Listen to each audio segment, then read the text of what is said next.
আজি আমি কৰিম ষষ্ঠ শ্ৰেণীৰ ছয়মাহিলী পৰীক্ষা 2024-25 বৰ্ষৰ গণিতৰ যিবোৰ শ্বৰ্ট কুৱেশ্যন আহে সেই শ্বৰ্ট কুৱেশ্যনবোৰ আমি আলোচনা কৰিম। এতিয়া চোৱা, 1 নম্বৰ প্ৰশ্নটো কৈছে যে 200 কোটি মানে কিমান? 200 কোটি মানে 2 মিলিয়ন, 2 বিলিয়ন, 20 বিলিয়ন নে 2 লাখ হ'ব সুধিছে। আৰু 200 কোটিটো আছে ভাৰতীয় পদ্ধতিত আৰু বাকীবোৰ আছে আন্তঃৰাষ্ট্ৰীয় পদ্ধতিত। আমি 200 কোটিটো প্ৰথমে যদি ইয়াত লিখি লওঁ হ'ব একক, দশক, শতক, হাজাৰ, অযুত, লাখ, নিযুত, কোটি ঘৰত 200 কোটি আছে নাই? ইয়াত আমি 200 বহাই দিছোঁ। এতিয়া চাম যে এই 200 কোটিটোনো কিমান হয়। আমি আন্তঃৰাষ্ট্ৰীয় পদ্ধতিত দিলে কমাব সদায় তিনিটা আগত, এটা দুটা তিনিটা আগত, এটা দুটা তিনিটা আগত, এটা দুটা তিনিটা আগত। তেতিয়াহ'লে আমি চাম যে এইটো কিমান হয়। এইটো হ'ল একক, এইটো হ'ল হাজাৰ, এইটো হ'ল মিলিয়ন মানে, আৰু এইটো হ'ল বিলিয়ন মানে 200 কোটি সমান 2 বিলিয়ন। ইয়াত 2 বিলিয়ন ক'ত আছে? ইয়াত আছে। তেতিয়াহ'লে বিটোত আছে, মানে আমি ইয়াত বিটোত চিনটো দিম।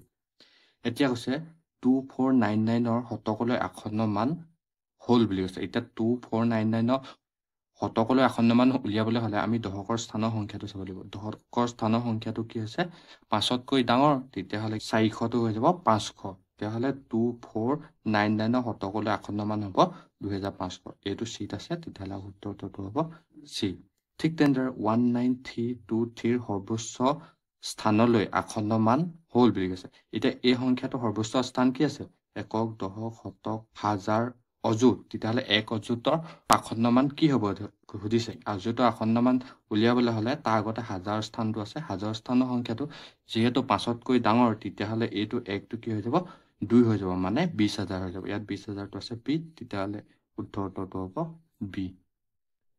4 নম্বৰটো 2325ৰ পৰা 3109লৈ থকা মুঠ পূৰ্ণ সংখ্যা হ'ল বুলি কৈছে। মানে এই 2325ৰ পৰা 3109লৈ থকা মুঠ পূৰ্ণ সংখ্যা কেইটা উলিয়াব কৈছে। আমি ইয়াৰ আগতে পাই আহিছিলোঁ যে ডাঙৰ সংখ্যাটোৰ পৰা যদি সৰু সংখ্যাটো বিয়োগ কৰি তাৰ লগত 1 যোগ কৰি দিওঁ, তেতিয়াহ'লে 2325ৰ পৰা 3109লৈ কিমানটা পূৰ্ণ সংখ্যা আছে ওলাব।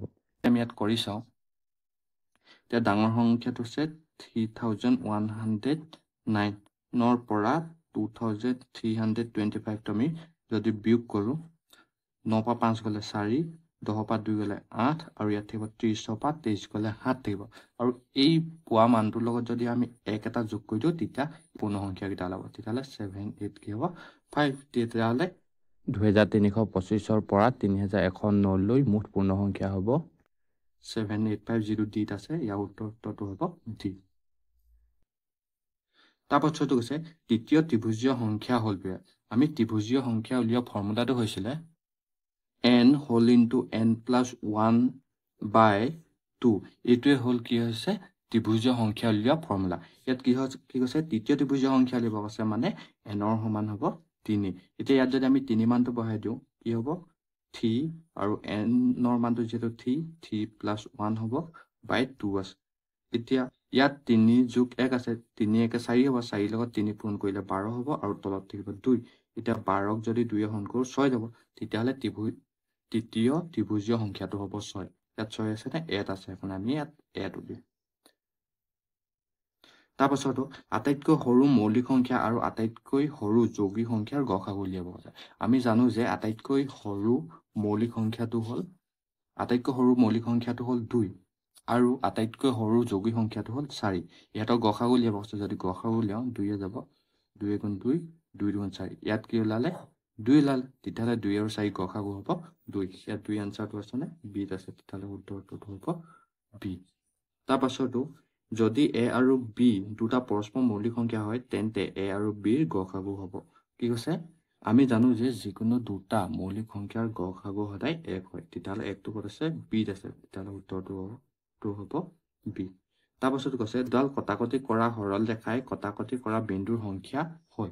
আমি জানো যে দুডাল ৰেখাই যেতিয়া এনেকে কটাকটি কৰিব, তেতিয়া সদায় এটা বিন্দু উৎপন্ন কৰে। সেই তেতিয়াহ'লে উৎপন্ন কৰা বিন্দুৰ সংখ্যা হ'ব 1। তেতিয়াহ'লে 1 আছে, সেইটো হ'ব এ উত্তৰটো।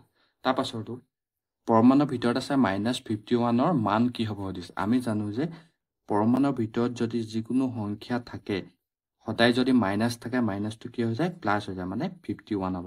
যদি আৰু এটা কৰি চাওঁ, যদি 51 থাকে পৰমাণুৰ ভিতৰত প্লাছ 51 তেতিয়াহ'লে উত্তৰটো 51 হ'ল মানে মাইনাছটো কি হৈ যায় প্লাছ হৈ যায় আৰু প্লাছটো সদায় প্লাছ থাকে তেতিয়াহ'লে -51ৰ পৰমাণু হ'ব 51টো ক'ত আছে ইয়াত আছে তেতিয়াহ'লে উত্তৰটো হ'ব এ তাৰপাছৰটো -23 পূৰ্বৱৰ্তী অখণ্ড সংখ্যাটো হ'ল বুলি কৈছে আমি যদি এনেকৈ লিখোঁ কি হ'ব আমি যদি সংখ্যা ৰেখাত যদি এনেকৈ লিখোঁ প্ৰথমতে আহিব 20 -20 -21 -22 -23 আৰু -24 আহিব ইয়াক সুধিছে আমাক ইয়াত সুধিছে -23 পূৰ্বৱৰ্তী মানে আগৰ এতিয়া -23 টো এইটো তাৰ আগৰ সংখ্যাটো কি হ'ল -24 তেতিয়া উত্তৰটো 24 ক'ত আছে -24 C টোত আছে তেতিয়া উত্তৰটো হ'ব C 11 নম্বৰটো কৈছে a is greater than 0 হ'লে পৰমাণ a হ'ব তেতিয়া কৈছে a টোত উত্তৰটো দিছে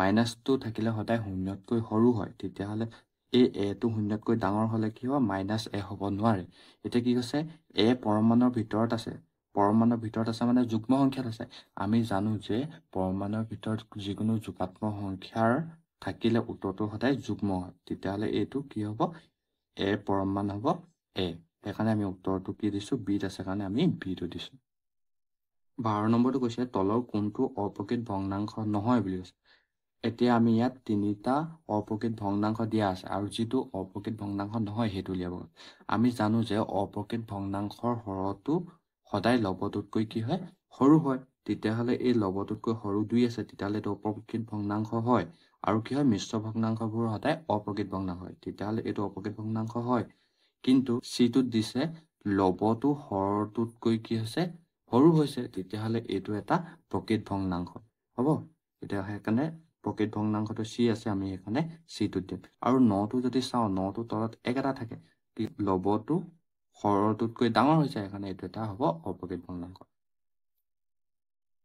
13 নম্বৰটো কৈছে 5/6ৰ এটা সমতুল্য ভগ্নাংশ হ'ল মানে এই উত্তৰবোৰৰ পৰা সমতুল্য ভগ্নাংশটো বাছি উলিয়াব কৈছে 5/6ৰ এতিয়া আমি চাম যে এই 6টো 5 বনাব পাৰি জানো নোৱাৰি নহয় তেতিয়াহ'লে এইটো সমতুল্য ভগ্নাংশ হ'ব নোৱাৰে কিন্তু এই 6টো 12 বনাব পাৰি 2 পূৰণ কৰিলো 2 × 12 কিন্তু তলত পূৰণ কৰা 2টো ওপৰৰ 5ৰ লগতো 2 হিচাপে পূৰণ কৰিব লাগিব 2 5 গুণ কি হ'ব লাগে 10 হ'ব লাগে কিন্তু এইটো ইয়াত 11 আছে তেতিয়াহ'লে এইটো সমতুল্য ভগ্নাংশ নহ'ব ঠিক তেন্তে ইয়াত থকা 6টো 11 বনাব পাৰি জানো নোৱাৰি নহয় সেইকাৰণে এইটো কি হয় সমতুল্য ভগ্নাংশ হ'ব নোৱাৰে কিন্তু 5/6টো চাওঁ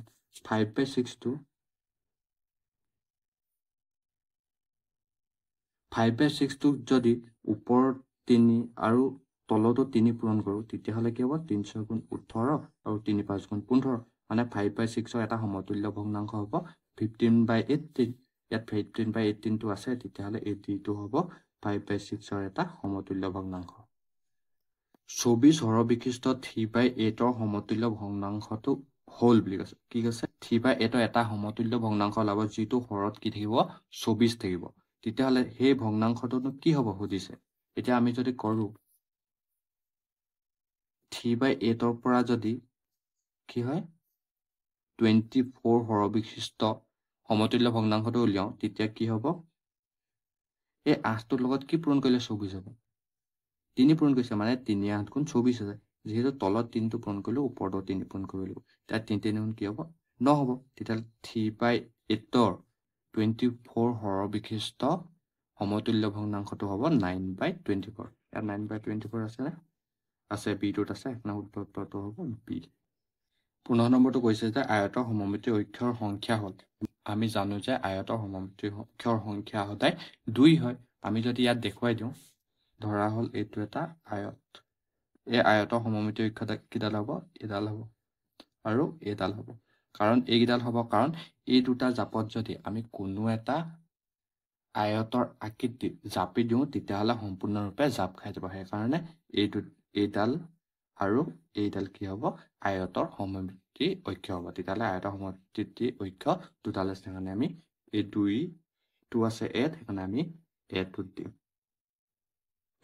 16 নম্বৰটো কৈছে যে the number of axes of symmetry of an equilateral triangle is মানে কৈছে যে এটা সমবাহু ত্ৰিভুজত কেইডালনো সমমিতি অক্ষ থাকে সুধিছে এতিয়া যদি আমি ইয়াত আঁকি লওঁ ধৰা হ'ল এইটো এটা সমবাহু ত্ৰিভুজ এই সমবাহু ত্ৰিভুজত কি হৈছে সমমিতি অক্ষ থাকে তিনডাল সেই তিনডাল হৈছে এডাল এডাল এডাল এডাল আৰু এডাল এডাল এইকেইডাল হ'ল সমমিতি অক্ষ তেতিয়াহ'লে সমবাহু ত্ৰিভুজৰ সমমিতি অক্ষ থাকে তিনিডাল আমি ইয়াত তিনিটো ক'ত আছে চিত আছে কাৰণে উত্তৰটো হ'ব চিত এতিয়া এটা পাছৰটো কৰিম এতিয়া 17 নম্বৰটো কৈছে যে without repetition of digits the smallest 4 digit number that can be form is কি কৈছে যে অংকৰ পুনৰাবৃত্তি নকৰাকৈ গঠন কৰিব পৰা আটাইতকৈ সৰু 4টা অংক বিশিষ্ট সংখ্যাটো কি হ'ব সুধিছে কি কৈছে আটাইতকৈ সৰু 4টা অংক বিশিষ্ট সংখ্যাটো হ'ব কি হ'ব 1023 ইয়াত আমি লিখিম b2 The multiplicative identity of whole number is ইয়াত কৈছে যে কোনো এটা সংখ্যাৰ লগত কোনটো সংখ্যা পূৰণ কৰিলে সেই একে সংখ্যাটো পোৱা যায় এতিয়া ধৰি ললো বোলে a টো এটা সংখ্যা a লগতনো কিনো সংখ্যা এটা পূৰণ কৰিলে আকৌ একে a টো পোৱা যাব আমি জানো যে 1 টো পূৰণ কৰিলে কি হয় a পোৱা যাব তেতিয়াহলে এই 1 টোৱে হ'ব মাল্টিপ্লিকেটিভ আইডেন্টিটি নাম্বাৰটো তেতিয়াহলে 1 টো ক'ত আছে b আছে তেতিয়াহলে উত্তৰটো হ'ব b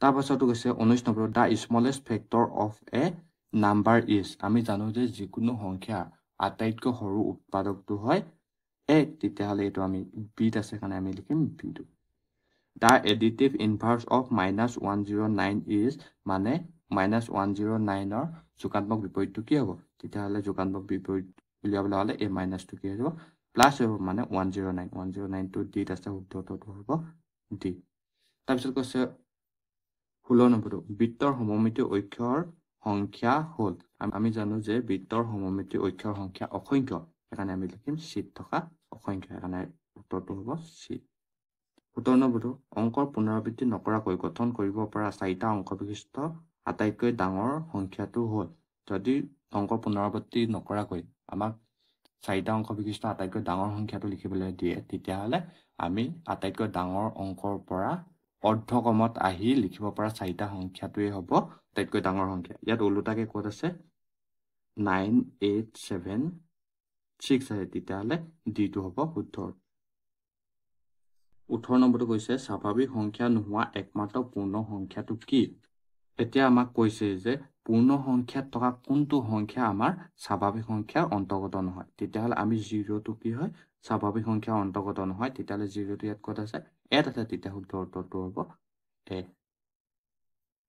20 নম্বৰটো কৈছে যে -79 ৰ ঠিক সোঁফালে থকা অখণ্ড সংখ্যাটো কি আমি যদি সংখ্যা ৰেখাত বহাই চাওঁ আমি ধৰি ললো ইয়াত আছে 77 -77 আকৌ এইফালে আহিব -78 -79 এইফালে আহিব -80 আকৌ -81 ঠিক তেনেকৈ বাঢ়ি বাঢ়ি গৈ থাকিব এতিয়া আমাক সুধিছে যে -79 ৰ ঠিক সোঁফালে থকা অখণ্ড সংখ্যাটো কি এতিয়া -79 টো ইয়াত আছে ইয়াৰ সোঁফালে কি আছে -78 তেতিয়াহলে -79 ৰ ঠিক সোঁফালে থকা অখণ্ড সংখ্যাটো হ'ল -78 -78 টো ক'ত আছে b আছে তেতিয়াহলে উত্তৰটো হ'ব b